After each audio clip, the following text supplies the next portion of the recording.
Hello. So today we will break down the remastered version of Nosferatu, Symphony of Horror, which was released way back in 1922, created by F.W. Murnau. At the very beginning of the movie, we're introduced to a girl named Ellen, who's seen sobbing in a dark, eerie place. She appears deeply distressed, calling out to her guardian angel or some kind of spirit.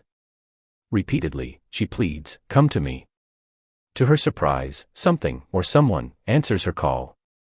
A mysterious voice begins speaking to Ellen from within the darkness, claiming she has awakened him, and now, she belongs to him. In response, Ellen willingly surrenders herself to this presence. In the very next moment, she's transported into a completely different realm, a strange, otherworldly plane, where Ellen and this entity become intimately connected. But suddenly, the entity transforms into a monstrous form, and Ellen's body starts shaking violently. In a flash, she finds herself back in her bedroom. Was it all just a nightmare? Or was it something more? Further, we learn that Ellen lives in a small town called Wisborg with her husband, Thomas. This was the year 1838, and the two were a newly married couple, madly in love. Thomas worked at a real estate agency, and one day, he's assigned to travel to Transylvania for a major client, Count Orlok. The Count, an elderly man, was looking to purchase a house in Wisborg for his retirement. Thomas was reluctant to leave Ellen and travel so far, but to secure his official position at the agency, he had no choice but to accept his boss's instructions. When he shares the news with Ellen, she's visibly upset. She expresses a dreadful feeling, as though something terrible would happen if Thomas went through with this journey. To make things worse, she's been plagued by disturbing nightmares every single night. Thomas tries to reassure her, saying that the money from this deal would help them buy a beautiful home. But Ellen insists, "I don't want anything, just don't leave me."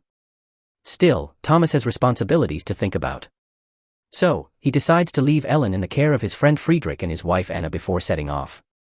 Friedrich had 2 young daughters, and Ellen starts staying with them. Before leaving, Ellen gives Thomas a necklace with a small heart-shaped locket. Inside, she places a lock of her hair, a token of love. Meanwhile, in a parallel scene, we see a naked man sitting inside a pentagram, seemingly performing a ritual. He's engraving something onto a book and summoning his master. Thomas continues his journey and eventually arrives in a snowy village. He notices people performing traditional folk dances and approaches the village leader, asking for a place to stay for the night. He's on his way to Count Orlok's castle. But the moment he mentions the Count's name, the mood shifts. The villagers warn him sternly. "Don't speak that name here. He's a devil." They plead with Thomas not to proceed, advising him to turn back while he still can. The locals are visibly terrified. He notices they all carry garlic for protection, and one woman even prays for Thomas. She tells him that just seeing Orlok's shadow gives people horrifying dreams. It becomes clear, the fear of Count Orlok runs deep in this village. That same night, Thomas wakes up from sleep and sees a strange procession. A group of people are parading a naked woman on horseback. Their leader opens a grave and plunges a weapon into a corpse's heart, causing liquid to pour from the dead man's mouth. Thomas jolts awake. It was just another nightmare. The next morning, when he steps out of the cottage, he's shocked to find the entire village deserted. Not a single soul in sight. Baffled but determined, Thomas continues his journey.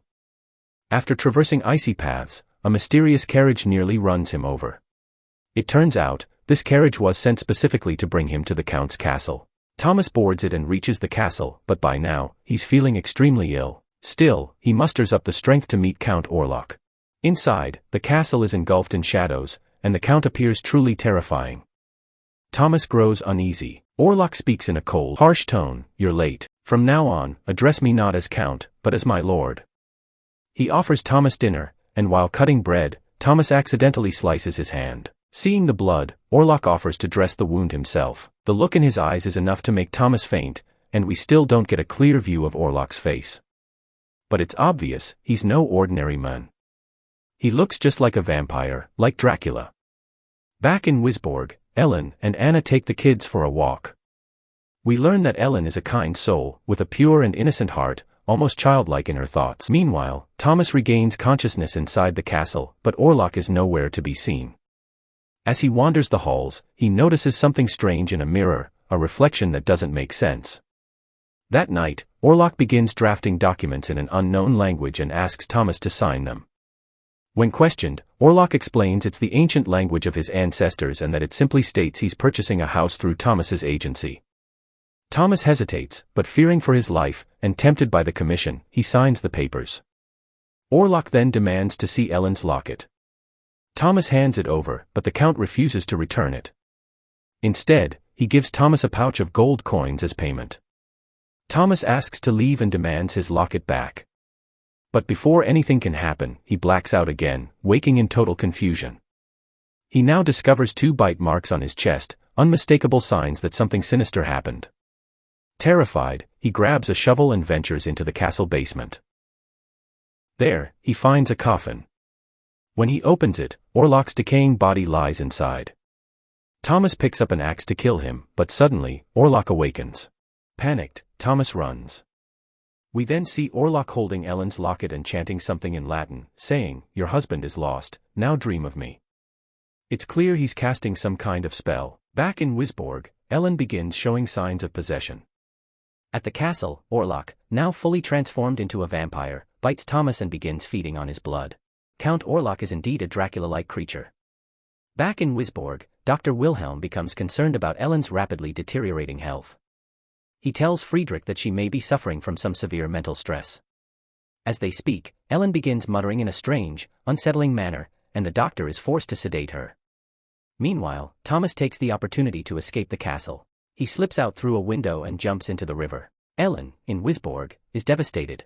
She hasn't received a single letter from Thomas. This leads to an argument with Friedrich, and soon after, Ellen suffers a panic attack. After Anna and Friedrich bring her back home, things spiral quickly. Now both Thomas and Ellen were in serious danger. Thomas had Count Orlok tailing him, while Ellen was sinking into panic attacks. Meanwhile, Dr. Wilhelm finds himself responsible for the treatment of that same man who was performing bizarre rituals at night. Wilhelm and his assistant go to check on the man, his name was Knock, and find his cell walls covered in strange drawings, and the man laughing hysterically. He devours a live pigeon raw, talks constantly about his master, who is, of course, Count Orlok. And then, out of nowhere, Knock attacks the doctor. That's when we realize, Knock isn't a vampire. He's Orlok's servant, his puppet, and he knows his master is coming to Wisborg. At the same time, Ellen begins to show signs of possession. Her health deteriorates rapidly, so Wilhelm insists they take her to Professor Franz, a specialist in mental illness. Wilhelm and Friedrich take Ellen to him, hoping he'll understand what's happening to her. Meanwhile, Thomas is found unconscious by the riverside. A group of native people rescue him and perform traditional healing rituals. They treat his wounds, help him recover, and one woman warns him, "You've been touched by its shadow. Don't try to leave this place." But Thomas is desperate. He knows Orlok is after his wife, so despite their warnings, he gets on his horse and heads straight for Wisborg. Cut to the next scene, Count Orlok is aboard a ship, inside his coffin, heading straight to Wisborg. His goal is clear, Ellen. Back in the asylum, Knock senses it too, the arrival of his lord. But things go from bad to worse. The ship becomes infested with rats. One by one, the crew begins to die. The plague spreads fast, like death itself is traveling with Orlok. It becomes clear, wherever Orlok goes, plague and ruin follow. Wisborg was now under threat from an ancient vampire and a deadly plague. The ship finally reaches Wisborg, nearly destroyed, but it arrives. One man figures out the rats came from a sealed coffin, but when he tries to stop them, Orlok finishes him off. Back in the city, Wilhelm and Friedrich finally meet Professor Franz. He sees Ellen, tied with ribbons, clearly unstable. But instead of treating her like a patient, he talks to her gently. Ellen confides in him. She tells him about dreams, visions, feelings that her soul sometimes leaves her body. She seems to possess some kind of psychic ability, even predicting future events. She says she used to feel terribly alone, until Thomas. After he came, she found love and joy. But now her dreams are darker than ever, and she can't understand why. Her condition worsens. In a possessed state, her body jolts and twitches unnaturally. Professor Franz pierces her with a needle, but she doesn't feel it. That's when he concludes, this isn't mental illness. Ellen's soul is no longer in this realm. Something evil has taken hold of her. Friedrich and Anna disagree with the diagnosis. They believe Ellen's simply suffering because she misses her husband. That same night, Ellen suddenly bolts from her bed, runs to the gates, and finds Thomas lying there, unconscious. But here's the shocker, the ship carrying Count Orlok had actually arrived in Wisborg. Broken and rotting, but it was there. Strangely, Ellen's condition begins to improve. Wilhelm and Franz now begin to treat Thomas, while people in the town realize, the plague ship has brought devastation with it. Rats pour out into the city. Chaos unfolds. Nock escapes his cell and sets out to meet his master. Orlok, or Nosferatu, Nosferatu means vampire in Romanian, is getting stronger. But he cannot force Ellen to come with him. She must willingly choose to do so. So he begins slaughtering people across the city. Daily deaths skyrocket. It's his way of forcing Ellen's hand. Wilhelm and Franz study plague victims and realize the truth: rat bites everywhere, and no blood left in their bodies. Franz is convinced, this isn't disease, this is a demon. He wants to interrogate Nock, but Nock had already escaped. Franz insists they must find him immediately. Still, Friedrich refuses to believe any of this. In fact, he begins to openly mock both doctors. Meanwhile, Nosferatu casts his shadow over the city. People begin dying in their homes. Thomas starts having terrifying dreams, even warns Ellen in his sleep to stay away from him. Ellen, now sleeping beside Anna, dreams of Nosferatu standing right in front of her and they confront each other. He tells her, "Your husband signed a bond. He gave you to me." Of course, it's not true, but the paper Thomas had signed, it wasn't a property contract. It was a binding agreement, one that gave Nosferatu the right to take Ellen from him. Nosferatu gives her an ultimatum: you have 3 days. Either come to me willingly, or lose the ones you love. He tells her she doesn't belong among humans, she belongs with him, but Ellen challenges him. She doesn't love him, she only loves Thomas. Still, the way they speak, there's a hint that she's known Nosferatu before. Maybe, deep down, there's a connection. The heated argument ends when Ellen wakes up and finds Anna's body lying on the floor, rats gnawing at her. It's a brutal, sickening sight. She screams. Next morning, Ellen confides in Anna and Friedrich. She felt a shadow pressing against her chest, drinking her blood. She knows now, it was Nosferatu. Of course, Nosferatu was doing all this to weaken Ellen. Ellen wanted to explain everything to Friedrich, but he wasn't ready to listen to anything. At this point, Ellen asks him why he hates her, to which Friedrich replies that he doesn't hate her, but her fairy-tale-like life and childlike innocence don't sit well with him. Life is very practical, and she talks like someone who doesn't understand anything. In fact, at this point, Friedrich tells both Ellen and Thomas to leave his house. Franz says that there is a servant who might know something about Nosferatu. So, Franz and the doctor start searching for books in the library, hoping to find some clue. Luckily, under a floorboard, Professor Franz finds the very book in which Nock had written about Nosferatu. In the next scene, we see that Ellen and Thomas leave Friedrich's house and go back to their own. The entire city is now burning with plague and riots. Franz tells Friedrich that he needs to meet Ellen and Thomas because their lives are in danger. But Friedrich had already sent them away, and this leads to an argument between them again. Franz believes it's absolutely essential that Nosferatu returns to his homeland because if he follows Ellen and Thomas, he will cause destruction everywhere. They decide that during the day, when Nosferatu sleeps in his grave, they will finish him off. Friedrich becomes frustrated and kicks them both out of his room. Franz warns that if Nosferatu tastes Ellen's blood even once, he will surely return to attack again. But Friedrich is not willing to listen to anything. Thomas is doing a bit better and talks about leaving the city. At this point, Ellen reveals the biggest secret of her life. When she was young, a teenager, she was the one who had summoned Nosferatu. The very first scene, where Ellen calls her guardian angel, it was Nosferatu who responded to her. And as we saw in that scene, Ellen had physically and mentally surrendered herself to Nosferatu. In fact, she had promised to always be his. So after her marriage, Nosferatu came to make her fulfill that promise. In layman's terms, the pact between them that was made years ago, its time had now come.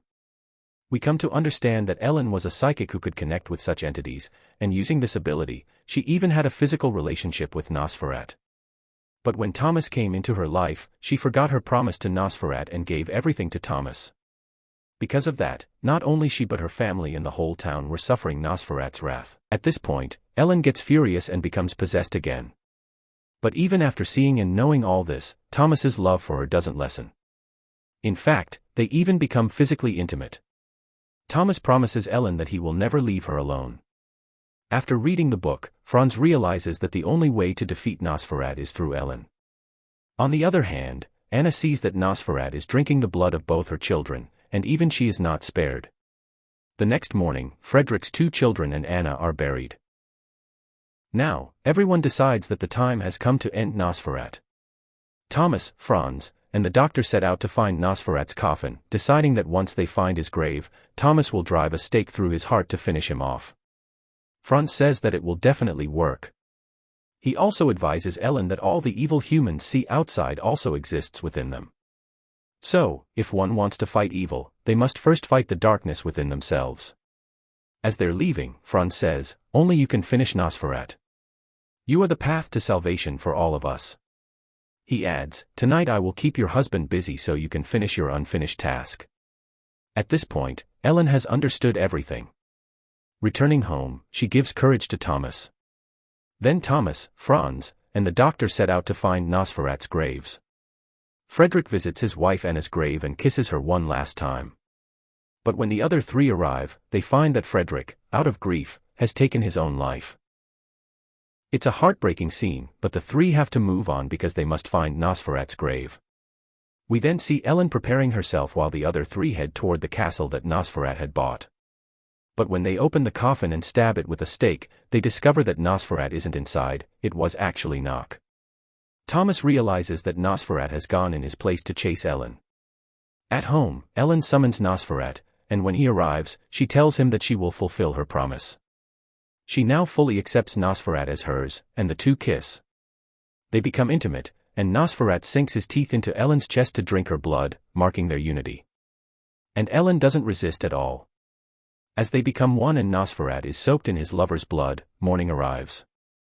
Sunlight enters through an open window and slowly begins to burn him.